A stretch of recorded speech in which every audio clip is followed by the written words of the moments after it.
Welcome back! I'm absolutely thrilled you're joining me for this explainer today because, wow, we are unpacking something truly fascinating.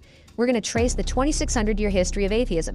And we're doing this purely through the lens of our source material, following a timeline that literally takes us from ancient philosophers to massive religious wars, all the way through to modern scientific movements.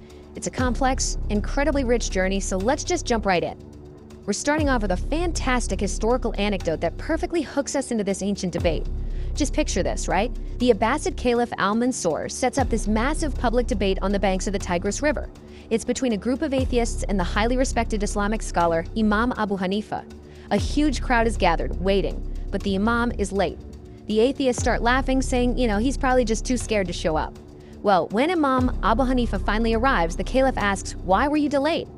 The Imam calmly explains that he needed to cross the river but didn't have a boat. But then he says, wooden planks literally fell right out of the sky, nails and a hammer magically flew into the air, and a perfect boat just assembled itself to bring him across. Hearing this, the atheists laugh even harder. They turn to the Caliph and say, "You've brought us a fool. A boat cannot build itself." So the crucial point is, the Imam had set a perfect logical trap. As soon as the atheists declared that a simple wooden boat could not possibly assemble itself, Imam Abu Hanifa delivered this incredible punchline. He asked them, if a small boat cannot build itself, how can this massive, intricately designed universe build and run itself without a creator? According to the text, this completely silenced the ancient atheists. This brilliant little anecdote perfectly sets up the massive theological friction we're about to explore today.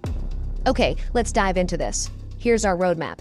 We'll start with ancient roots and early thinkers, look at the evolution of the word itself, then cover Europe's bloody religious wars, the Enlightenment and French Revolution, and wrap up with the modern era and final thoughts. First up, ancient roots and early thinkers. To really understand this, we have to travel back over 2 millennia to see where these ideas first sparked.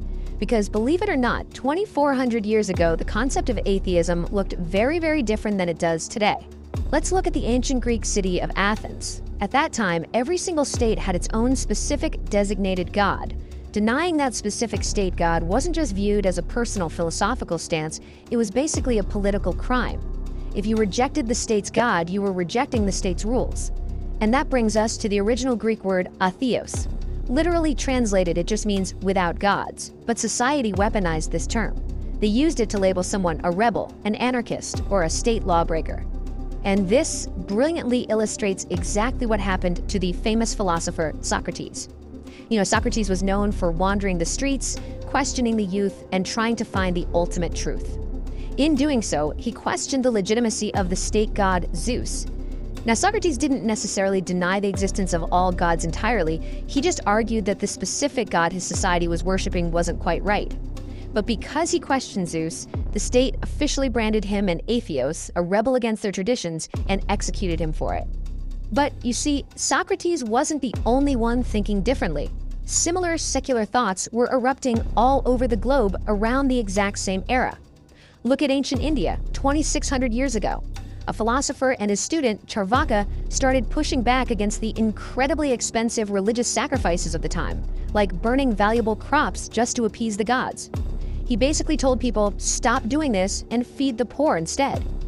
This eventually grew into a whole school of thought, claiming there was no heaven, no hell, no divine intervention, just 4 elements: fire, water, earth, and air. Meanwhile, over in Greece, early scientists were looking for natural explanations. Thales told people earthquakes weren't caused by angry gods, but because the earth floated like a ship on water. And 2,400 years ago, Democritus used pure logic, imagining cutting an apple until it literally couldn't be cut anymore, to theorize that the entire universe was made of tiny colliding atoms, without needing any divine hand to shape them. All right, moving on to section 2, evolution of the word. While these ideas were recorded in ancient texts, the actual word we use today went through a pretty wild journey across cultures and translations. Fast forward about 500 years after Socrates, and we see this incredible historical irony. When Christianity first emerged, it was a very small religion. The superpower of the time, the Roman Empire, worshipped a vast pantheon of gods. Because the early Christians steadfastly refused to worship those Roman gods, the Romans actually used that ancient insult against them. The Romans looked at the Christians and labeled them atheists, simply because they were denying the traditional Roman deities. Crazy, right? So how did this word finally reach the English dictionary? For that, we have to look to the court of King Edward in the UK. A prominent professor named Sir John Check was tasked with translating ancient Greek texts into English. He found plenty of English words for people who were pious or God-fearing, but he realized there was actually no exact opposite word in English for someone who was a godless rebel or a heretic. To solve this translation problem, he took the Greek word atheos, tweaked it a bit, and officially created the English word atheist. Let's move to a massive historical turning point. Section 3, Europe's bloody religious wars. Now, what's really interesting about this slide is, up until now, atheism was mostly just individual philosophical thought, or used as an insult, but that completely changed with a horrifying number, 1.5 crore. That is 15 million people. This is the staggering death toll of a brutal 125-year-long war in Europe between two Christian factions, the Catholics and the Protestants. It was a terrifying era of unimaginable bloodshed, supposedly fought in the name of God. To put that into perspective, to understand just how devastating this was, consider that 80 lakh or 8 million people died in Germany alone. That single conflict wiped out an unbelievable 40% of Germany's entire population at the time. The historical records from this era are chilling. The texts outline that the war was largely driven by a thirst for power. Popes had become incredibly corrupt, holding way more power than kings and abusing their immense wealth. When the Protestants challenged this authority, the violence escalated drastically. In one German city, Catholic soldiers massacred 20,000 citizens in a single day, burning the city to ash. Armies would deliberately burn crops so their enemies would starve, leading to horrifying situations where desperate citizens resorted to digging up graves to eat corpses. And throughout all this slaughter, both the Catholics and the Protestants were officially declaring the other side to be atheists, to legally and morally justify the mass murder. This extreme hypocritical violence in the name of religion became the ultimate catalyst. It disgusted the general public and began pushing the masses away from the church entirely. Which brings us to Section 4, Enlightenment and French Revolution. Let's move to and see how this builds, because out of the ashes of those religious wars, people were deeply traumatized. But speaking out against religion still meant you could have your tongue cut out or be burned alive. The doubts had to remain secret. Until they didn't. Secret doubts finally became a public revolution, starting with a 65-year-old French priest named Jean Meslier. For 40 years, he led church services while secretly harboring deep anger at how religion was used to oppress the poor. In secret, he wrote 3 volumes criticizing all religions as political inventions designed to steal wealth alongside corrupt kings. When he died, his followers found these manuscripts. They started printing them, and they spread like wildfire through the black market, all the way to Paris. This paved the way so that roughly 40 years later, another writer could step forward and publish a book called The System of Nature, completely out in the open.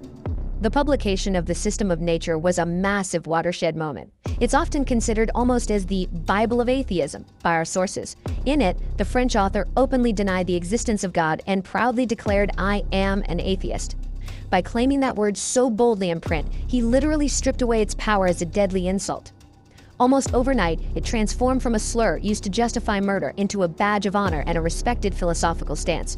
And this shift in public thought didn't just stay in books. It moved right out into the streets. This widespread adoption of atheist and secular thought directly fueled the French Revolution. For the first time, a major European nation officially separated the power of the church from the power of the state, establishing France as a liberal, secular nation. Finally, Section 5, Modern Era and Final Thoughts.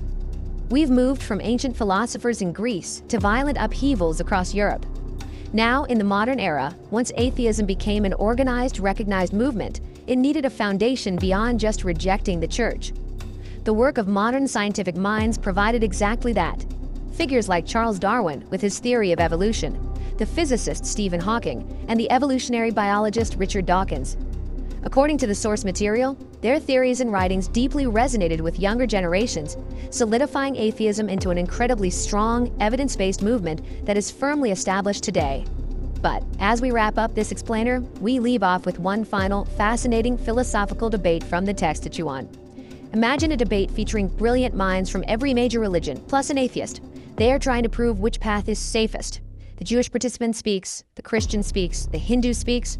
Then the Muslim participant steps up. He looks at the Jewish participant and confirms that Muslims also believe in the prophet Moses, meaning they share that foundation. He looks at the Christian and confirms that Muslims also deeply respect and believe in the prophet Jesus. Finally, the Muslim participant turns to the atheist and presents a version of what philosophers call Pascal's wager. He lays out this logical trap. He says, suppose the world ends and it turns out there is no God and no afterlife. If that happens, nothing matters. Everyone is equally safe, whether you are religious or an atheist. But he continues, if the Islamic afterlife is real and God does exist, then only the believers will be granted safety in heaven. You, having rejected it all, will not be safe. And that brings us to the end of our historical journey, ending on the very question our source material poses to its audience. After 2,600 years of debate, from Socrates drinking poison to the horrors of the European wars to the enlightenment of modern science, we are still left wrestling with the ultimate unknown. If the afterlife is real, who is truly safe? It's a deeply provocative thought to leave you with today. Thank you so much for joining me to explore this fascinating timeline, and keep seeking answers.